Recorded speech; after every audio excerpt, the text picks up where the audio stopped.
Two finalists vying for JCPS superintendent are taking center stage tonight. Ben Schuldiner or Brian Yearwood will replace Dr. Puleo. He retires at the end of next month. The public is getting a chance to hear from both men. We have live team coverage with reaction from parents. But first, Madison Elliott shares what the candidates are saying. Madison?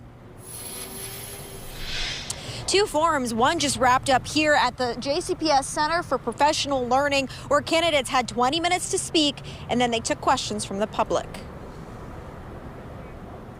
Dr. H. Brian Yearwood and Ben Schuldiner took center stage in a community forum, one of three on Tuesday. Each presented about how they will make JCPS better after Dr. Marty Puleo retires. The persistent equity gaps that we have, there are equity gaps, demand courage. It demands confronting low expectations, things that I've done throughout my entire career. And so what's really important is that I am in a school virtually every day and that I have relationships with staff and students and the community that they understand that's where I'm going to spend my time. The superintendent search committee asked questions such as how will they ensure diversity, equity, and inclusion among federal and state cuts. We have to be smart. We have to say, okay, we will make things happen. But we have to be smart now. But we cannot have a school district without DEI.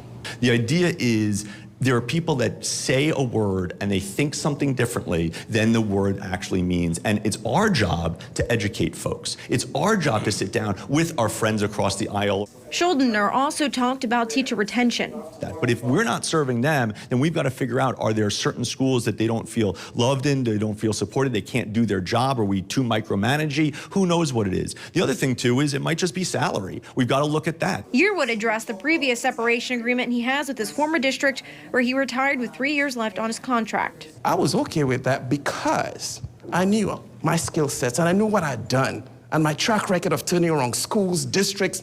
I know what I was doing. And I said, you know what, I will find a home, a place I can call home, where I'll do the very same thing again. Now, Madison, what happens after today's Q&A? Well, by the end of the month, they hope to extend an offer to one of the finalists, Vicki. Then they'll go into contract negotiations. They hope to wrap those up by June and have those approved by the Board of Education in June. And then the new superintendent will start July 1st. Vicki?